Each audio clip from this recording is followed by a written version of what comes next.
ba kasi ginagawa mo dun sa loob? Ba't ang tagal-tagal mo? Maang-maangan. Ano, naawa ka na rin sa kalibugan ng mga customer mo? At yan ang nagbibigay hanap buhay sa akin. Eh, ba't kita papatulan? Libalita sa atin, di ba? Galabuyo lang. Ulultang takmain mo kaya ngayon? Asa ka, tanga.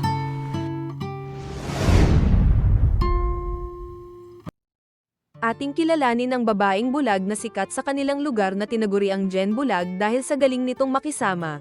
Ngunit ang tanging pinagkakakitaan nito ay ginagawang pwestuhan ang kanyang lugar upang doon magpaparaos ang mga tao na nais lumigaya kapalit ng pera.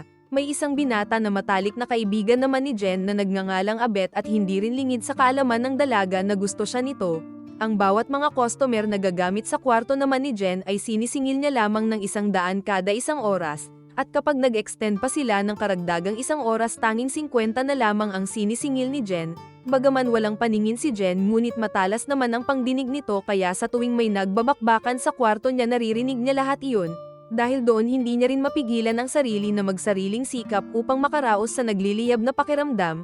Subalit ang ginagawang iyon ni Jen ay hindi rin lingid sa kaalaman ni Abet at tila normal na lang sa kanya na makita ang mga iyon. Iba ka rin eh, no? May problema sa kalibugan. Anong dahilan kung bakit ako nabuo, no? At yan ang nagbibigay hanap buhay sa akin. Eh, ba't ako? Di mo ko pinapatulan. Hindi ko sino-sinong makaka-burn. So kung sino-sino na lang pala ako sa'yo. Kaarani ito. Ang buhay na mayroon ngayon si Jen ay nagmula pa naman ng dalagita pa ito. Habang nakikipagbakbakan kasi ang kanyang ina sa iba't ibang lalaki ay naroon din siya para makinig sa mga nangyayari. Ginagawa naman iyon ng kanyang ina upang makaipon balang araw at mapagamot na rin ang mata ni Jen. Kaya bata pa lamang ay mulat na sa kamunduhan ang inosenteng kaisipan ni Jen. Isang beses nagkaroon ng customer si Jen na magkasintahan na tila diskumpiyado kung bulag nga ba talaga siya at hindi sila bobosohan. Ngunit sa oras na nagbabakbakan na ang magkasintahan at itong Jen ay mabilis nag-init dahil sa walang humpay na pag-alingaw-ngaw ng boses ng lalaki dahil sa sarap. Dahil doon hindi nakatiis si Jen sa kanyang nararamdaman kaya nagsariling sikap na rin ito. Subalit bago pa man tuluyang tumirik at sa hindi inaasahan ay mahuhulugan ng kawali ang ulo ni Jen. Mabilis na lumabas ang magkasintahan at agad naman nilang tinulungan si Jen. Ang nangyaring iyon kay Jen ay agad nitong sinabi kay Abet at tila nagustuhan niya pa. Naririnig ko pa rin hanggang ngayon. Ganun yung gusto ko palaging marinig. Gusto ako sa'yo. Pangit yun. Leche ka! Umalis ka nga sa harapan ko. Sumunod na araw muling bumalik ang magkasintahan sa bahay ni Jen na tila excited pa ang ating bida sa pagbabalik nila. Matapos makaraos na unang lumabas ang lalaki at hinahanap nito ang CR sa bahay ni Jen. Sa paglabas naman ng babae tinanong ito ni Jen na kung paano niya raw napapaungol ng ganoon ang BF niya. Sambit ng babae na parang nasa gyera ka lang naman daw kapag makikipagbakbakan sa kama. Dapat dala mo ang pinakamalakas mong sandata at marami ka ring bala. Dagdag pa niya na kaya raw labis na nasasarapan ang BF niya ay dahil sa bibig ang kanyang sandata at matinding diskarte ang dahilan. Matapos noon bago umalis ang dalawa at itong babae ay tila may ibang binabalak sa mga pera ni Jen. Nang pumunta naman si Abet sa bahay ni Jen at sinabi nito na nakasalubong niya raw ang magkasintahan. Dahil doon agad tinanong ni Jen kay Abet kung ano nga ba ang itsura ng lalaki. Sambit ni Abet na moreno daw ang lalaki at putok sa muscle ang katawan. Nang marinig ni Jen ang mga sinabing iyon ni Abet tungkol sa lalaki tila nag-init ito. Uy, Jen! Okay ka lang ba?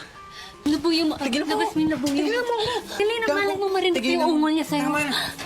Sa pagiging agresibo na iyon ni Jen ay wala na rin nagawa si Abet kundi pagbigyan ito na matikman ang kanyang labuyo. Matapos noon tila hindi na satisfied si Jen sa ginawa sa kanya ni Abet dahil iba talaga ang nasa isip niya. Subalit ang mga sinabing iyon ni Jen sa kaibigan tila nasaktan si Abet at dinamdam iyon. Subalit sa sumunod na araw at sa hindi inaasahan na ang magiging customer niya sa pwestuhan ay ang kanyang kaibigan at nagdala ng ibang babae. Habang nagaganap ang bakbakan ng dalawa at itong Abet ay sadyang nilalakasan ang pag-ungol para marinig ni Jen, walang magawa si Jen kundi hayaan na lang ang nangyayari kasabay ng pagbuhos ng luha nito. Matapos nang nangyari muli namang bumalik ang lalaki at sinabi kay Jen na siya lang raw ang gagamit ng kwarto at hindi kasama ang kasintahan. Ngunit habang nagsasariling sikap ang lalaki at itong Jen ay hindi nakatiis na pakinggan ang alulong ng lalaki kasabay ng pagdukot sa kanyang sariwang talapya, subalit dahil sa ingay nitong umawit maririnig siya ng lalaki. Kaya sa mga pagkakataon na iyon tuluyan na ring binigay ng dalawa ang init na kanilang nararamdaman, ngunit habang may nangyayari at itong kasintahan ng lalaki ay sekreto palang magnanakaw doon ng mga naipon na pera ni Jen. Bago naman umalis ang babae ay sakto naman itong makikita ni Abet. Sinubukan tumakas ng babae ngunit agad rin itong hinabol ni Abet at pilit na kinukuha ang ninakaw nito. Subalit dumating naman doon ang lalaki kaya nagkaroon ng sagupaan ang dalawa, at sa kasamaang palad ay tuluyang nakatakas ang dalawa at naiwang kawawa si Abet. Buti na lamang ay dumating rin doon si Jen at mabilis na tinulungan ang kanyang kaibigan at nilinis ang mga sugat nito sa kanyang bahay. Kasabay noon pinarinig rin ni Jen kay Abet ang recorder nito mula pa noong bata siya at walang awa rin pala siyang iniwan ng kanyang ina.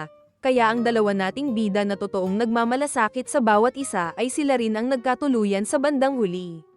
Iba-iba yung mga kasama ni nanay dati. Nire-record ko yung mga ungol niya. Pero alam mo, Beth, hindi ko nahahanapin yun.